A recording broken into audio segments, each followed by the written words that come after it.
She was rich, powerful, and beautiful. A noblewoman living in a castle, respected across the kingdom. And yet, she would go down in history as one of the most terrifying women who ever lived. Elizabeth Báthory, known as the Blood Countess, is accused of torturing and murdering hundreds of young girls. Some claim she bathed in their blood to stay young forever. Her name would become synonymous with horror and cruelty. But is the story really that simple? Elizabeth Báthory was born in 1560 into one of the most powerful and wealthy families in Hungary. As a young girl, she was exceptionally well educated, fluent in Latin, German, and Hungarian. She came from a long line of nobility and was related to kings and cardinals. At just 15, she married Count Ferenc Nadasdy, another influential aristocrat. Together, they controlled vast estates, hundreds of servants, and a private fortress.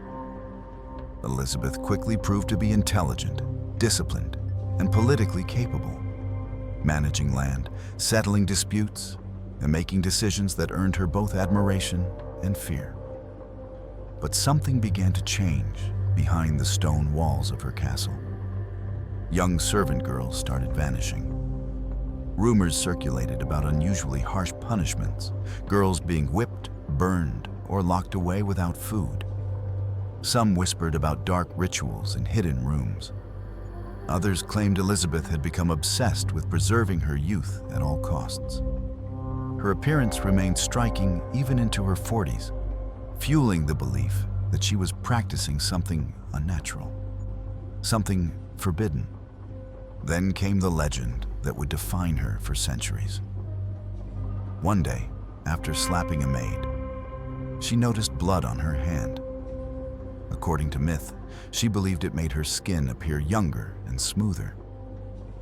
From that moment on, some claimed she began using blood as a twisted form of skin care. The allegations grew darker with each telling. Witnesses eventually described secret torture chambers, horrific contraptions, and victims hung upside down to bleed out. Over 300 testimonies were recorded. Many claimed over 600 girls had died at her hands. But despite these chilling tales, no bodies were ever found. And here is where the truth starts to unravel. The majority of those testimonies were made under torture. Forced confessions, unreliable, contradictory. No diaries, no detailed written confessions from Elizabeth were ever recovered. And for all the rumors of mass graves, no forensic evidence has ever confirmed a large number of deaths. Historians remain divided to this day. Was she a sadistic murderer, or the target of a campaign to erase a powerful woman? At the time, the Hungarian crown was deeply in debt to the Báthory family. If Elizabeth were declared guilty of heinous crimes, the monarchy could seize her land and wealth. It would be a clean solution to a political and financial problem. There was no public trial, no opportunity for defense. She was arrested and confined to a bricked-up room in her own castle. There, in total isolation, she spent the final 4 years of her life until her death in 1614. The nobility got what they wanted, but justice remained uncertain. Some researchers believe that Elizabeth suffered from mental illness, possibly due to inbreeding or trauma. Others argue she was simply a woman ahead of her time, strong, influential, and therefore threatening to the patriarchal order. Over time, facts blurred into folklore. Eyewitnesses contradicted one another. The line between monstrous deeds and manufactured stories faded.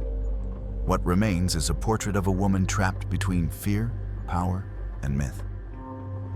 Her story has inspired hundreds of books, plays, and films.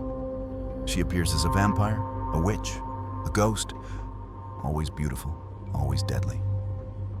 The legend of the bloodbath, though never proven, became part of pop culture. Even Bram Stoker's Dracula drew on her myth.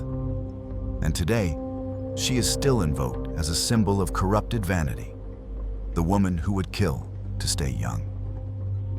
Whether true or not, the idea of eternal youth purchased with innocent blood continues to haunt our collective imagination. So what do you believe? Was the Blood Countess truly the most sadistic woman in history? Or a victim of fear, rumor, and power? Was she a murderer? Or simply a misunderstood noblewoman whose legacy was rewritten by others? Let us know in the comments. Did you like my video? Want more truths? Subscribe to my channel, Dark and Untold Stories. Stay curious, stay dark.